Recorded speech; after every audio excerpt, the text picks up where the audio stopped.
الحمد لله رب العالمين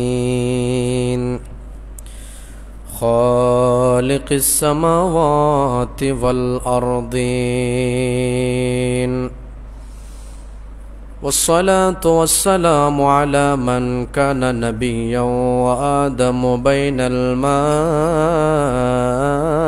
والطين وعلى آله وأصحابه أجمعين أما بعد فأعوذ بالله من الشيطان الرجيم بسم الله الرحمن الرحيم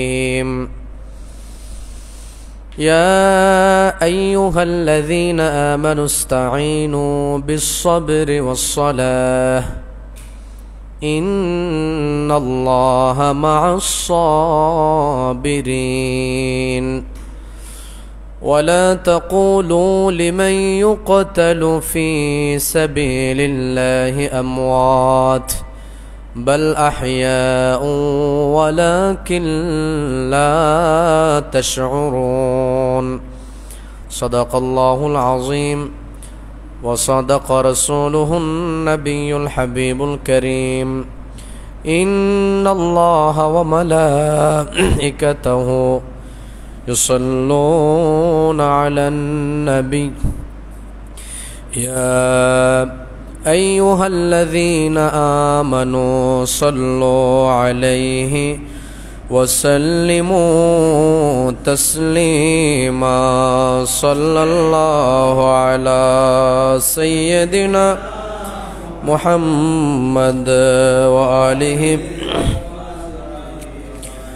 صلى الله على سيدنا محمد وآله وأصحابه اللهم صل على سيدنا مولانا محمد وعلى آل سيدنا مولانا رحمة للعالمين نبی جی رحمت تیری خزینہ যার কদমের ধুলি লেগে ইয়াসরিব হইল মদিনা আল্লাহুম্মা সাল্লি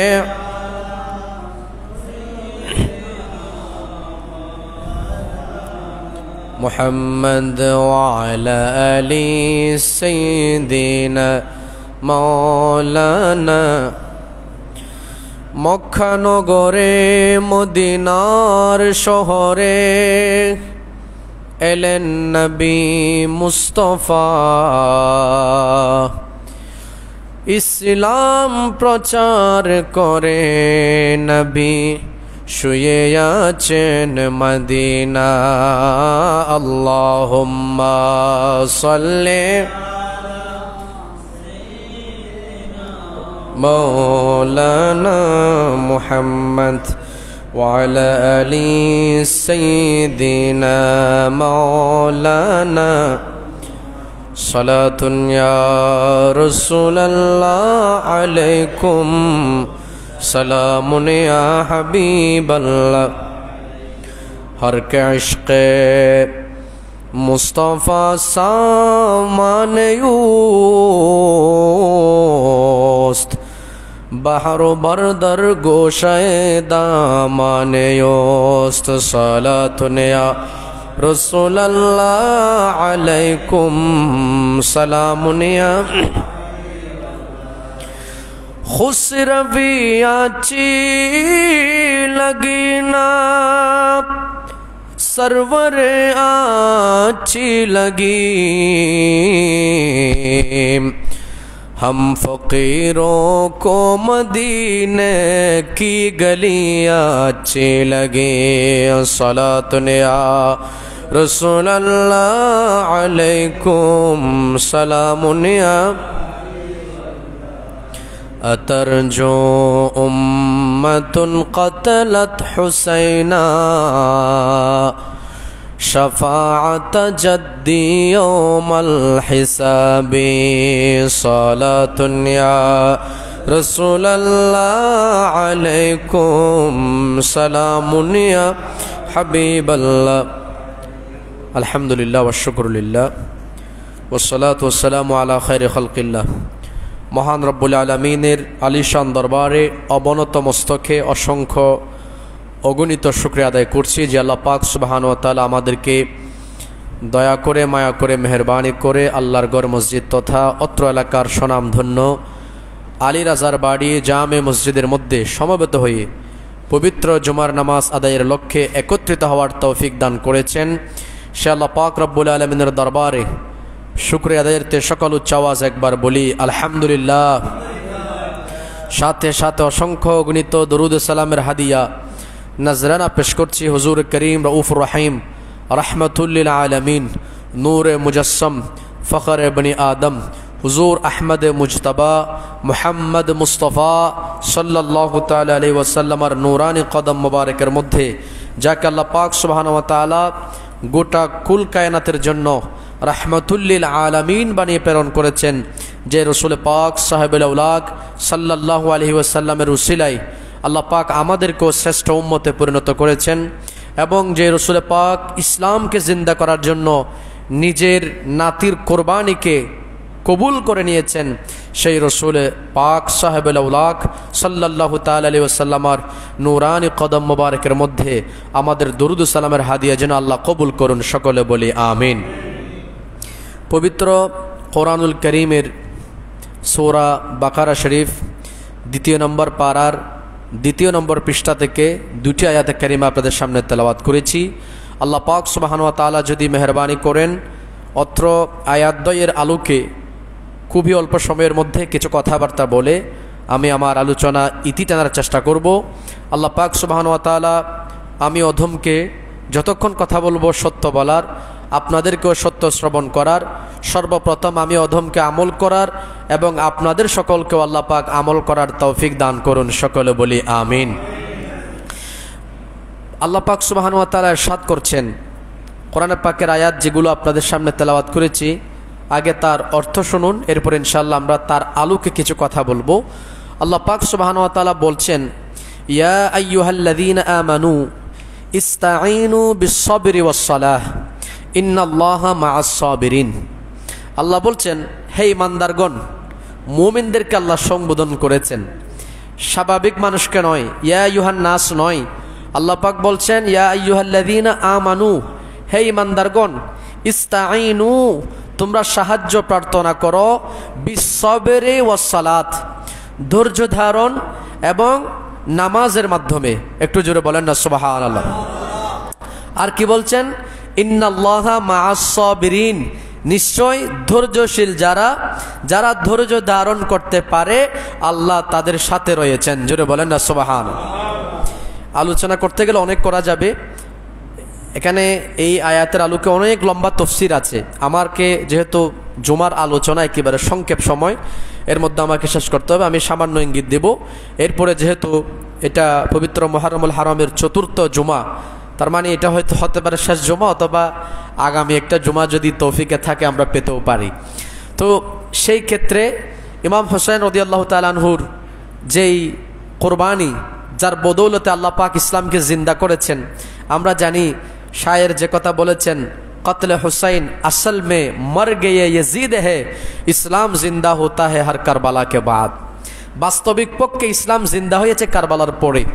তো যার কারণে আল্লাহ ইসলামকে আলোকিত করেছেন, ইসলামকে জিন্দা করেছেন, সেই মহান হাস্তি ইমামে হুসাইন রাদিয়াল্লাহু তাআলা আনহু সম্পর্কে কিছু না বললে এটাও একটা হকটা থেকে যায় মনে হয়।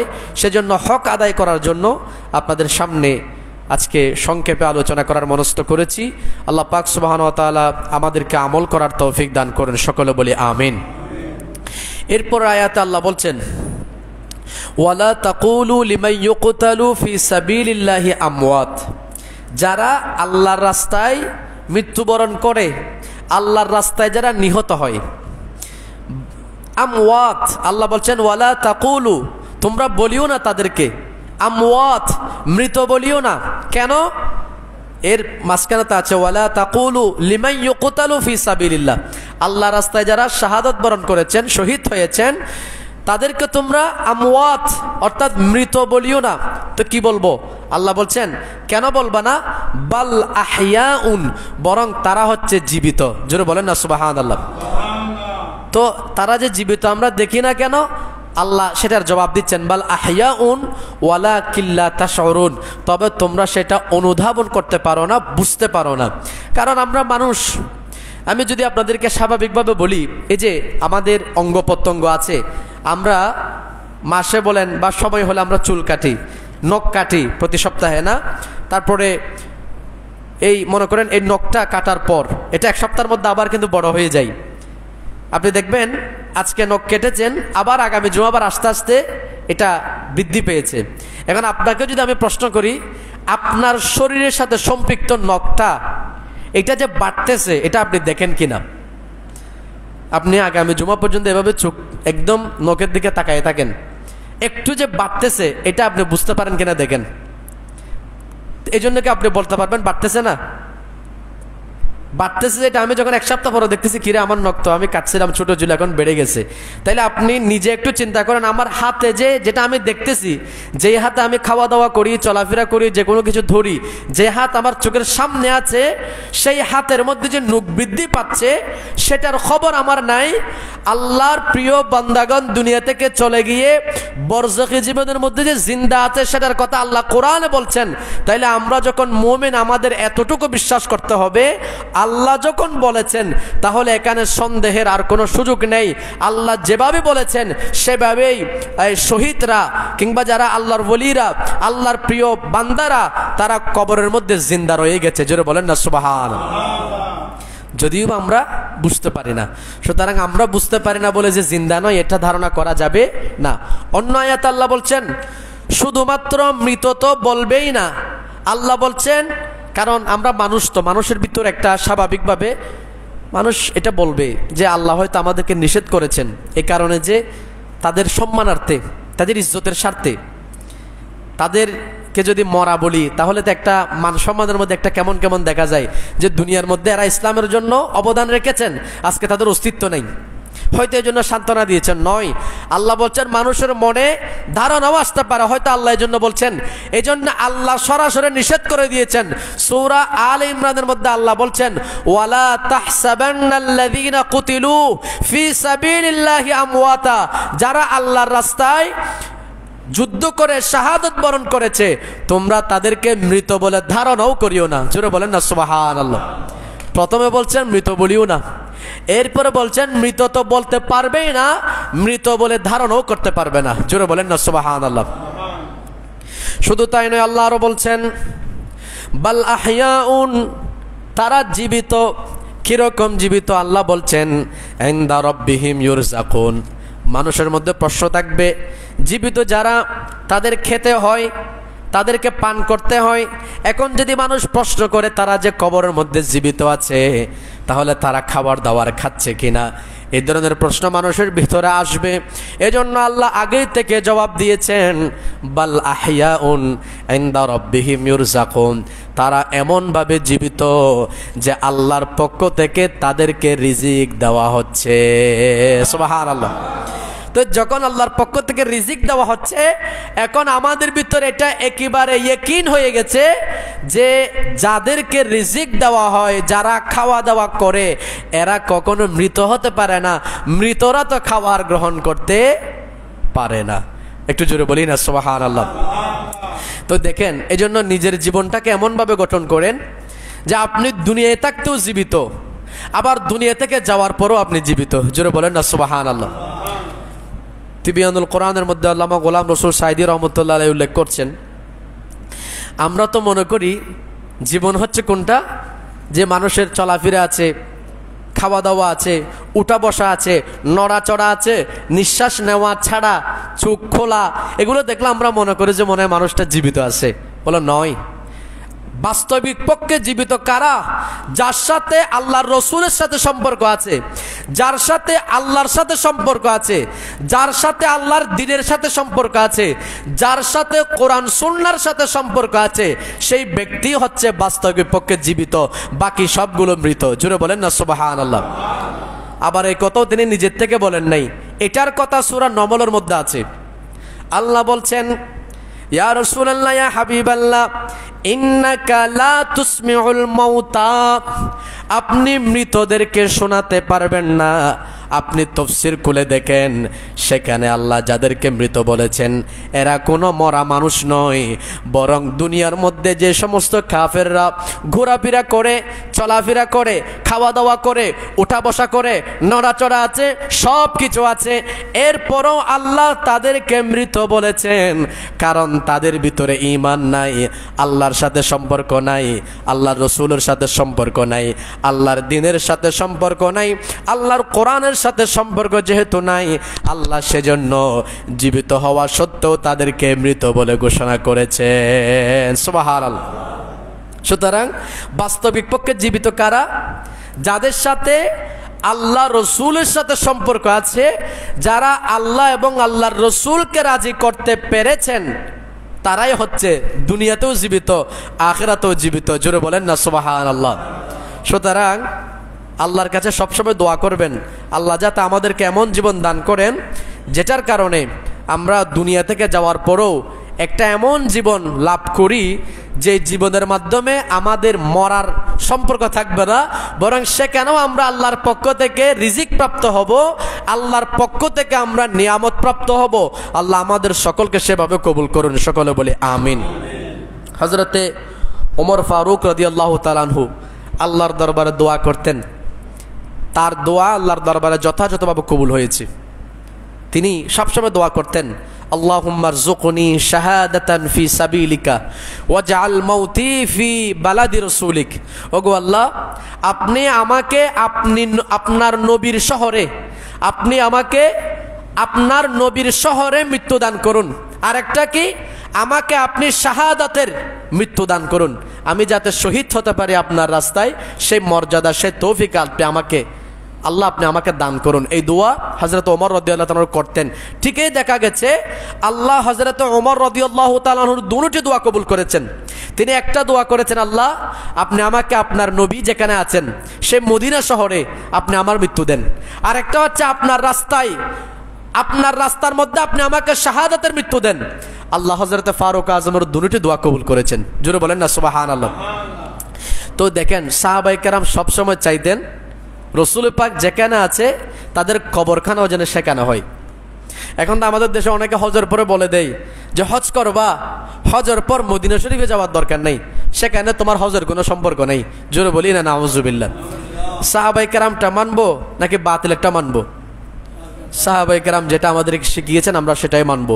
আল্লাহ আমাদেরকে সেটা মানার তৌফিক দান করুন, সকলে বলি আমিন। আমি কথা সংক্ষেপ করতে হবে, লম্বা করার সুযোগ নেই। এখন আপনাদেরকে কি বললাম, এই দুই আয়াত থেকে এক নম্বর আল্লাহ বলছেন তোমরা নামাজ এবং সবর, প্রথমে ধৈর্যের কথা বলেছেন, ইস্তাঈনু বিস-সাবরি ওয়াস-সালাহ। সবর মানে এক অর্থ হলো রোজা রাখা। সংক্ষেপটা বলতেছি, আমি এত দূরে যাব না। এক নম্বর হচ্ছে কি, রোজা রাখা। আর নামাজ মানে হচ্ছে বাস্তবিক পক্ষে যেটা আমরা নামাজ পড়ি। কারণ এগুলো দেখা যায় সাহাবায়ে কেরামের জীবনী বলেন, রাসূল পাকের জীবনী বলেন, আল্লাহর প্যারা রাসূল সাল্লাল্লাহু আলাইহি ওয়াসাল্লামের উপর যখনই কোনো মুসিবত আসতো, যখনই কোনো বালা মুসিবতের আশঙ্কা তিনি দেখতে পেতেন, তিনি সাথে সাথে 2 রাকাত নফল নামাজ আল্লাহর দরবারে পড়ে দোয়া করতেন, আর আল্লাহর সাথে সাথে বালা মুসিবত দূর করে দিতেন। জোরে বলেন না সুবহানাল্লাহ। এটা তো আল্লাহর নবী আমাদেরকে শিক্ষা দিয়েছেন। তা আমরা সেই মোতাবেক আমল করি কিনা? কারণ আমরা যখন নবীর উম্মত, তাহলে নবী পাক সাল্লাল্লাহু আলাইহি ওয়াসাল্লাম যেটা আমাদের জন্য করেছেন এটাই আমাদেরকে অনুসরণ করতে হবে। প্রত্যেক উম্মতের উচিত আল্লাহর প্যারা রাসূল যেটা করেছেন, করতে বলেছেন, করার জন্য দেখিয়ে গিয়েছেন, শিখিয়ে গিয়েছেন, এগুলো উম্মতকে আঁকড়ে ধরা উচিত। আল্লাহ আমাদেরকে আমল করার তৌফিক দান করুন, সকলে বলে আমিন। তো আরেকটা হচ্ছে রোজার রোজানা সবরের আরেক অর্থ হচ্ছে ধৈর্য ধারণ করা। কিসের ধৈর্য?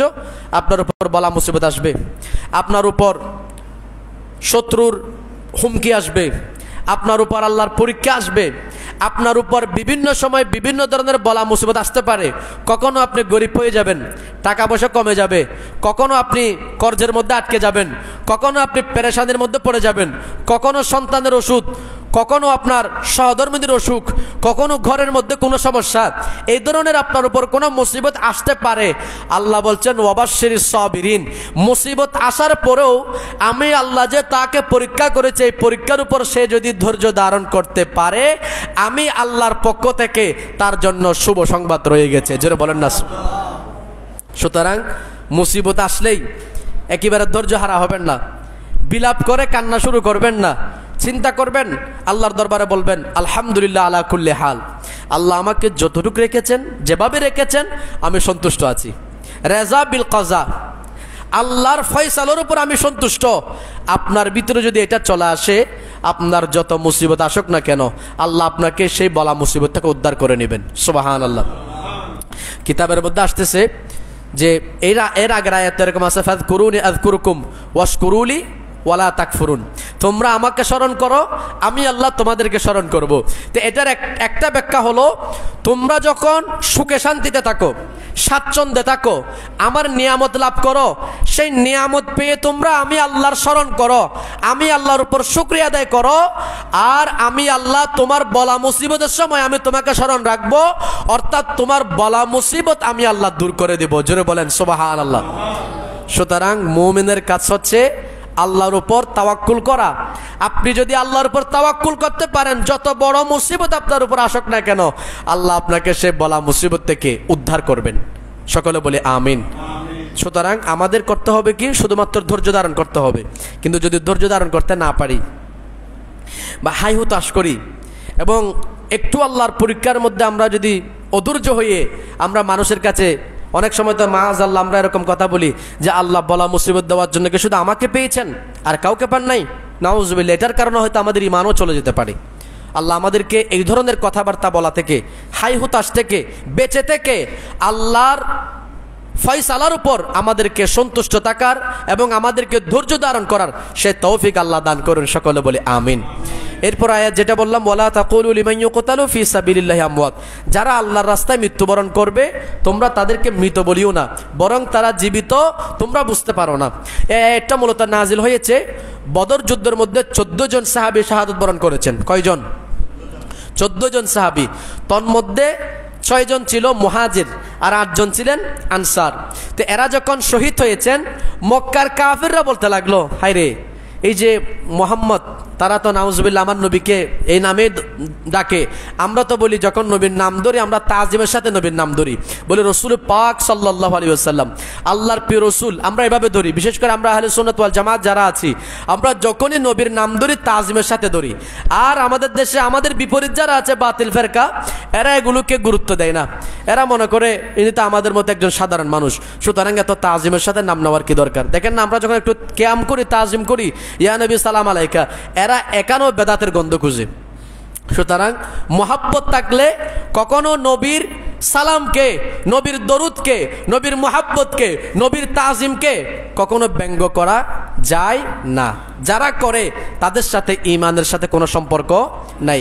আল্লাহর দরবারে শুকরিয়া আদায় করেন যে আল্লাহ আমাকে আপনাকে সুন্নি বানিয়েছেন, সুন্নি ঘরের মধ্যে পাঠিয়েছেন, আহলে সুন্নাত ওয়াল জামাতের সাথে থাকার তৌফিক দান করেছেন। একটু সকলে বলি আলহামদুলিল্লাহ।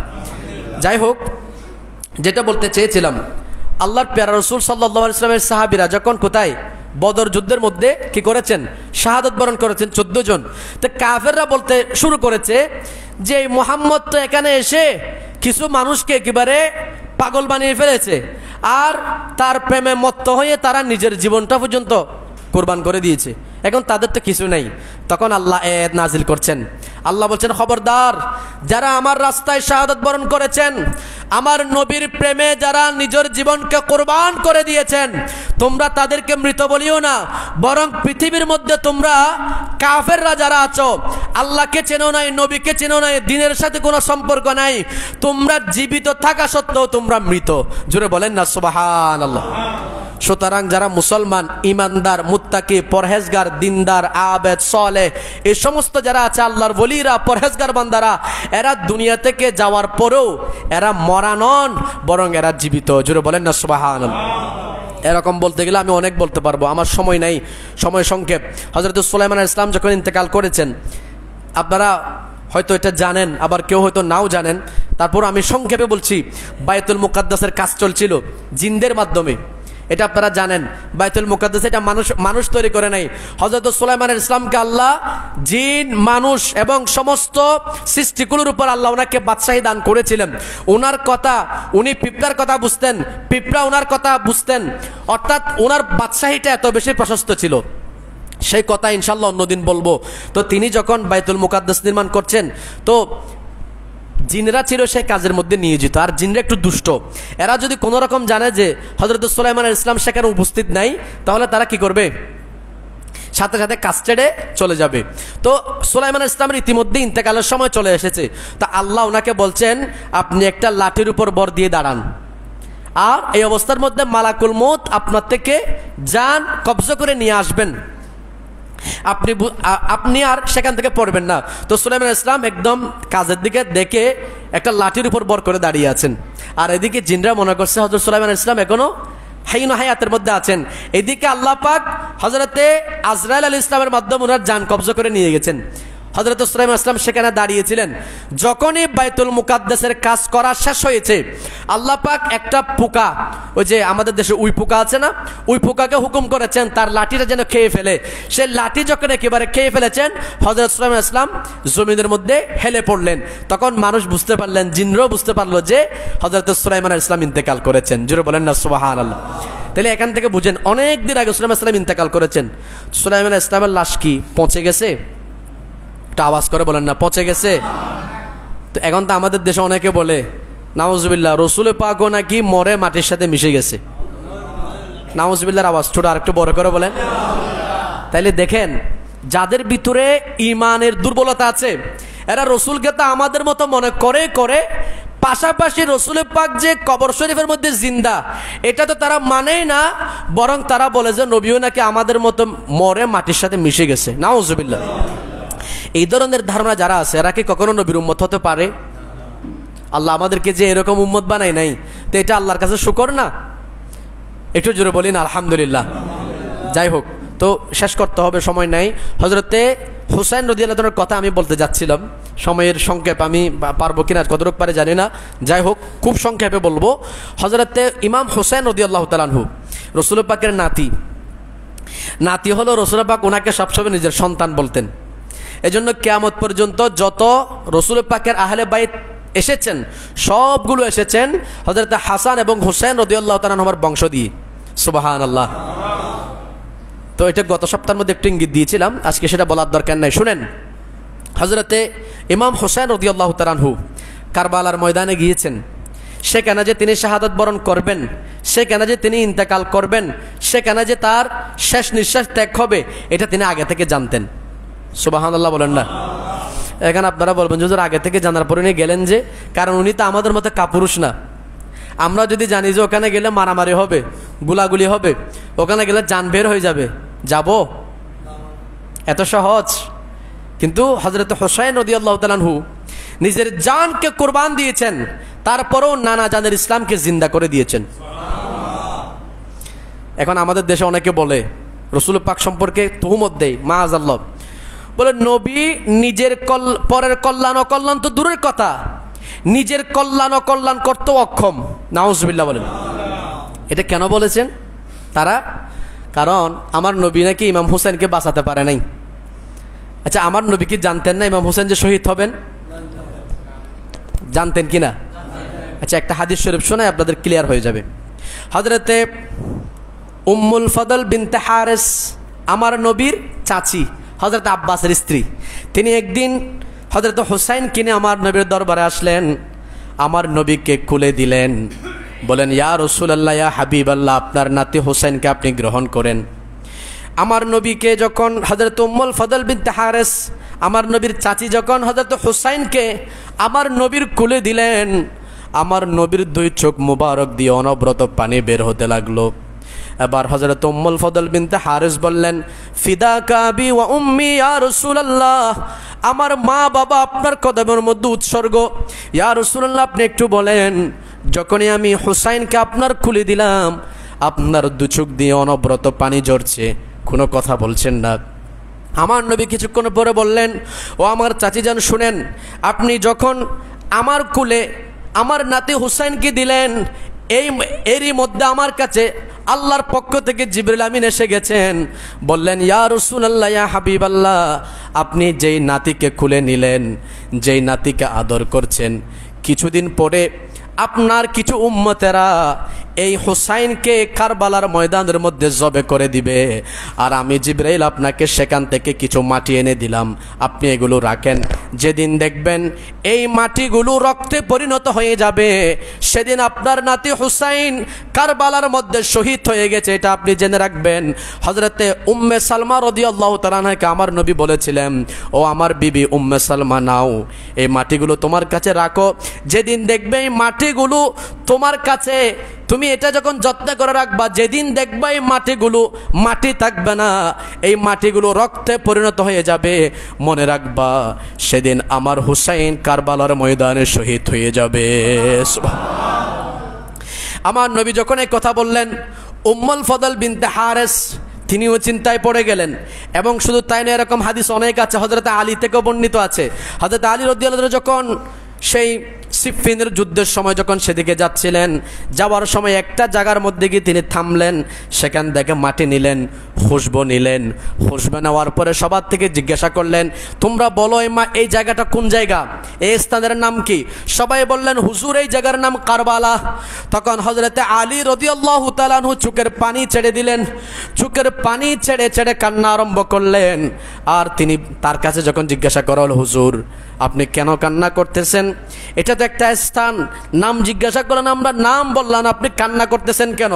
হযরত আলী বলতেছেন, শোনো, একদিন আমি আমার নবীর কাছে উপস্থিত হয়েছিলাম, নবীর কাছে আমার বেটা হুসাইন ছিল, আর আমার নবী কান্না করতেছিলেন। আমি জিজ্ঞাসা করলাম, ইয়া রাসূলুল্লাহ, ইয়া হাবিবাল্লাহ, আপনি কেন অজুর নয়নে কান্না করছেন? চোখ দিয়ে, আপনার চোখ মোবারক দিয়ে কেন পানি ঝরছে?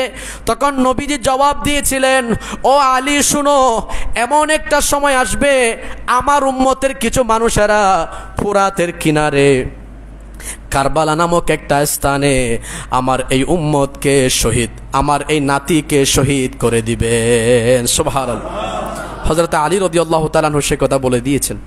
হযরত আলীও জানতেন হযরত হোসেন কোথায় শহীদ হবেন, আমার নবীও জানতেন হযরত হোসেন রাদিয়াল্লাহু তাআলা কোথায় শহীদ হবেন। একটু জোরে বলেন না সুবহানাল্লাহ। এখন আরেকটা বর্ণনা এরকম পাওয়া যায়, হযরতে হোসাইন রাদিয়াল্লাহু তাআলা আনহুর ব্যাপারে যে বর্ণনাটা পাওয়া যায়, হযরতে আলী রাদিয়াল্লাহু তাআলা আরেকদিন যখন সেদিক দিয়ে যাচ্ছিলেন, তখন তিনি দেখতেছেন একটা বিরাট ময়দান। তো তিনি ইশারা করে বলছেন, এটা ওই জায়গা যে জায়গার মধ্যে আমার সন্তান হুসাইনকে শহীদ করা হবে, এবং এই পাশে যে একটা জায়গা দেখতেছে এখানে তার উট বাঁধা হবে, এখানে যে জায়গা দেখতেছে এখানে তার সামান, তার যেগুলো সরঞ্জাম আছে সেগুলো এখানে রাখা হবে। অর্থাৎ আল্লাহর রসুলের সাহাবায়ে কেরাম আমার নবীর নাতি যে শহীদ হবেন সেই খবর আমার নবী যেমন জানতেন, হযরতে ফাতেমা যেমনি জানতেন, হযরতে আলী যেভাবে জানতেন, সেভাবে আমার নবীর বড় বড় সাহাবায়ে কেরামও জানতেন। এরপরও কেউ আমার নবীকে বলে নাই, ইয়া রাসূলুল্লাহ আপনি একটু দোয়া করেন হুসাইন যেন শহীদ না হয়। হযরতে আলীও বলেন নাই, হযরতে ফাতেমাও বলেন নাই, কোন সাহাবী রাসূল পাকের কথা বলেন নাই, কারণ আমার নবীও চান নাই। কারণ একটা মাত্র কারণ, আমার নবী জানতেন একদিন ইসলাম কলুষিত হবে, ইসলামকে রঞ্জিত করা হবে, ইসলামের উপর কালিমা লেপন করা হবে, সেই ইসলামকে জিন্দা করার জন্য আমার নাতি হুসাইনের রক্তের প্রয়োজন হবে, আর সেই হুসাইনের রক্তের বদৌলতে ইসলাম নতুনভাবে জীবিত হবে। সেই কারণে আমি আমার নাতি হুসাইনের কুরবানিকে মেনে নিয়েছি। জোরে বলেন না সুবহানাল্লাহ। তো আমরা যদি হতাম, আমরা যদি জানতাম যে আমার সন্তান, আমার নাতি, আমার আত্মীয় স্বজন কাউকে কুরবান হতে হবে, আমি তো শুধু সেজদায় পড়ে দেখতাম, আল্লাহ আমার নাতিকে ছেড়ে দাও, দরকার পড়লে আমাকে নিয়ে যাও, ছেড়ে দাও ছেড়ে দাও, এটা বলতাম। তো আমাদের নবী এবং সাহাবায়ে কেরাম, তাবিন, তবে তাবিন, মৌলা আলী শের খুদা, হযরত ফাতেমা জাহরা, ইনারা কি চিন্তা করেছেন? আগে ইসলামের কথা চিন্তা করেছেন। ইসলামের জন্য এক হুসাইন নয়, শত হুসাইনের রক্তও যদি প্রয়োজন হয় হযরত ফাতেমা জাহরা এবং হযরত আলী রাদিয়াল্লাহু তাআলা দেওয়ার জন্য প্রস্তুত ছিলেন। হযরত আলীও তো শহীদ হয়েছেন, হযরত উসমানও শহীদ হয়েছেন, হযরত ফারুক আজমও শহীদ হয়েছেন। কারণ এনারা নিজেদের জীবন থেকে ইসলামকে রক্ষা করাটাকে বেশি মনে করেছেন। এখন আমরা ইসলাম থেকে নিজেদের জীবনকে বেশি দামি মনে করি, সেজন্য আজকে ইসলাম এই অবস্থা।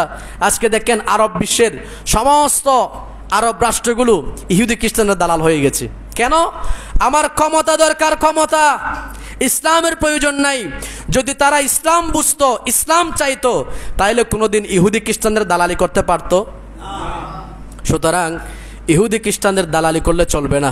আল্লাহ আমাদেরকে বুঝার তৌফিক দান করুন, সকলে বলে আমিন। শেষ কথাটা বলে শেষ করতে হবে, শুনেন। আমার নবী সাল্লাল্লাহু আলাইহি ওয়াসাল্লাম জীবনে কোনোদিন ইমাম হোসেনের জন্য দোয়া করেছেন?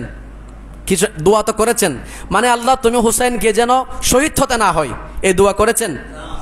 তো এখন যদি কেউ বলে যে নবীর কাছে ক্ষমতা নাই, নিজের নাতিকে বাঁচাইতে পারে নাই, এটা কখন বলবেন? যখন নবী দোয়া করার পরেও যখন ইমাম হোসেন শহীদ হতেন তখন বলতে পারতেন। এখন তো নবী যে কোনোদিন দোয়া করেন না, আপনি একটা বর্ণনা পারলে দেখান যেখানে আমার নবী এই কথা বলেছেন যে হযরত হুসাইন যেন শহীদ না হয়, এরকম কোনো বর্ণনা পাওয়া যাবে না। আপনি খুঁজতে পারবেন, বানোয়াট হাদিসও দেখাতে পারবেন না। আমার নবী আরও আল্লাহর কাছে দোয়া করেছেন, আল্লাহুম্মা আতিল হুসাইনা সবর ওয়াজরা, আল্লাহ তুমি আমার নাতি হুসাইনকে সবর করার, ধৈর্য ধারণ করার তুমি তৌফিক দান করো। সুবহানাল্লাহ। আমার নবী তো ধৈর্য ধারণের দোয়া করেছেন, কারণ আমার নবী জানতেন যে ইসলাম সেদিন কলুষিত হবে, ইসলামকে জিন্দা করার জন্য আমার নাতির রক্তেরও প্রয়োজন হবে। সুবহানাল্লাহ। নাইলে আমার নবীর দোয়ার শান কি? হযরত ইমাম আলা হযরত বলছেন, ইজাবত কা সেহরা इनायत का जोड़ा दुल्हन बन के निकली दुआए मोहम्मद इजाबत में झोंके कर गले से लगाया बड़ी नाज से है दुआए मोहम्मद। सुबहानाल्लाह। তাহলে আমার নবীর শান তো এটা। আমার নবী দোয়া তো কবুল হয়, কিরকম হয়? কবুলিয়ত সেটা আমার নবীর দোয়ার এসে ধর্ণা দেয়। কখন আমার নবী দোয়া করতেছেন সেটার দিকে তাকিয়ে থাকেন। সুবহানাল্লাহ। তো সেই নবী দোয়া করলে তো দোয়া অবশ্যই কবুল হতো, কিন্তু আমার নবী সেটা চান নাই।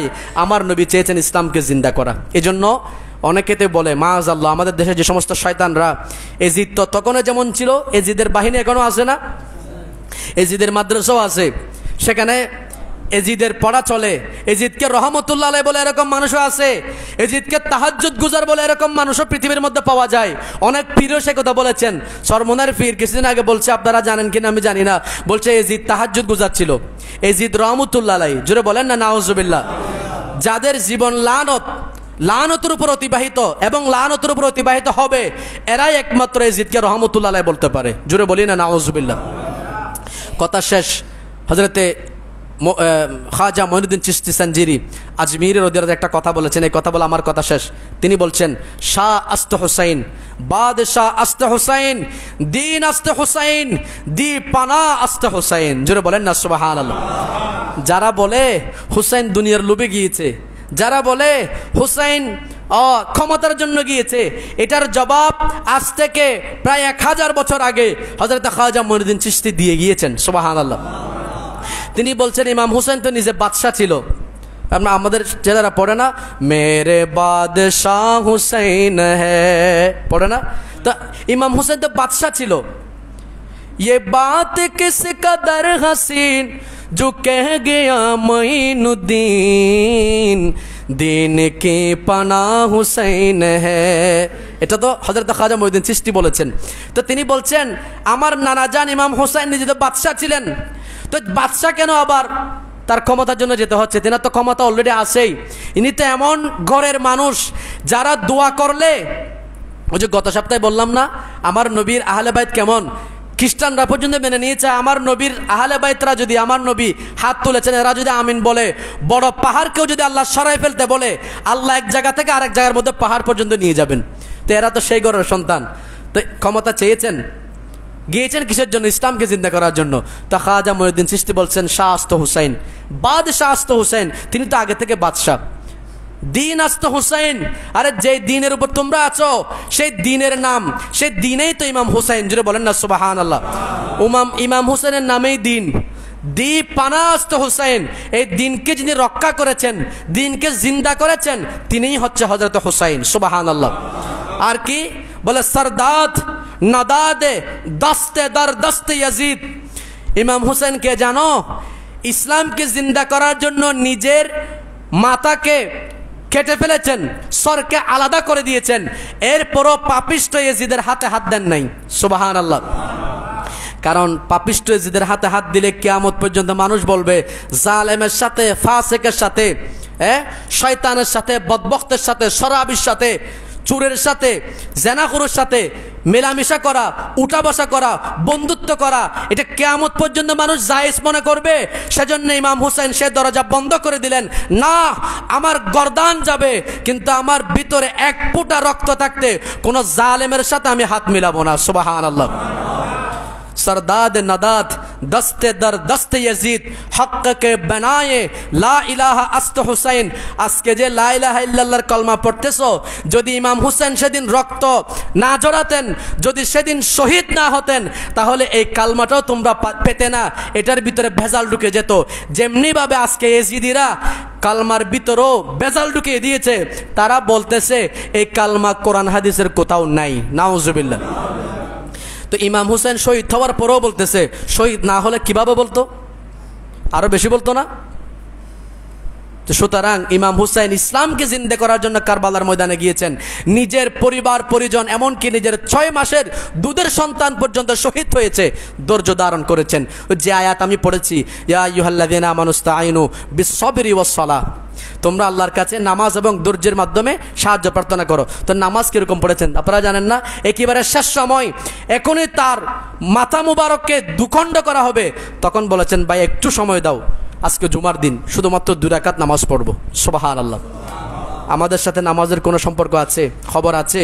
আর ইমাম হুসেন সেই মুহূর্তে বলছেন, ভাই আমি তো দুনিয়া থেকে চলে যাব, তুই তো দেখতেছিস আমাকে এমনও মেরে ফেলবি, আমার এখন একেবারে শেষ অবস্থা, তবে আমাকে একেবারে শুধুমাত্র আর কিছু চাই না, আল্লাহর কাছে মাত্র 2টা সেজদা করব, 2 রাকাত নামাজ পড়বো, সম্ভব হলে আমাকে এতটুকুর জন্য একটু কি দে, সুযোগ দে। তাইলে এখন চিন্তা করে দেখেন নামাজ কিভাবে পড়েছেন। ওই যে আল্লাহ বলছেন ইস্তাঈনু বিস-সাবরি ওয়াস-সালাহ, নামাজের মাধ্যমে এবং ধৈর্যের মাধ্যমে আল্লাহর কাছে সাহায্য প্রার্থনা করো। আল্লাহ কি বলছেন? ওয়াবাশশিরিস সাবিরিন। তো যাদেরকে আল্লাহ ধৈর্য ধারণের কারণে আল্লাহ যাদেরকে পুরস্কৃত করবেন বলেছেন, তন্মধ্যে অন্যতম হচ্ছে ইমাম হুসাইন রাদিয়াল্লাহু তাআলা আনহু।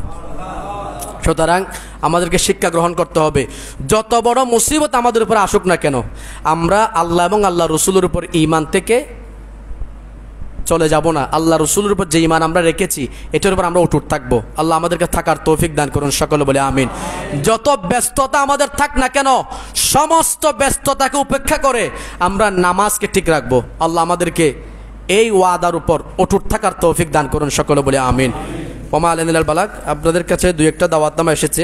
একটা হচ্ছে উত্তর গুমন মর্দন কেন্দ্রীয় জামে মসজিদ, হাটাজারি, চট্টগ্রাম।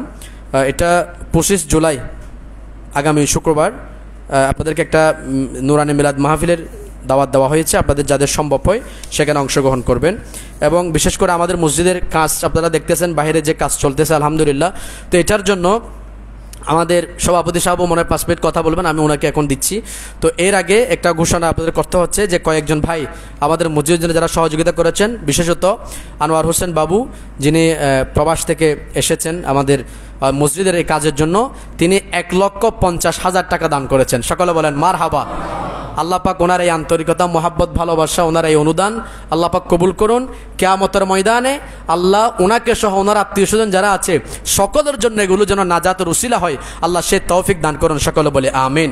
এবং বিশেষ করে আরেকজন মোহাম্মদ সোহেল, যার পিতা হচ্ছে মোহাম্মদ নুরুল আলম কালু, তিনি আমাদের এই মসজিদের জন্য এই কাজের জন্য দিয়েছেন 10,000 টাকা। সকলে বলেন মারহাবা। আল্লাহ পাক ওনার এই অনুদানকে কবুল করুন। এবং আরেকজন ভাই নাম দেয় নাই, 5,000 টাকা দিয়েছেন।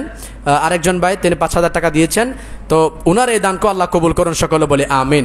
তো আরও যারা যারা দোয়া চেয়েছেন, আরেকজন নাম হলেন না,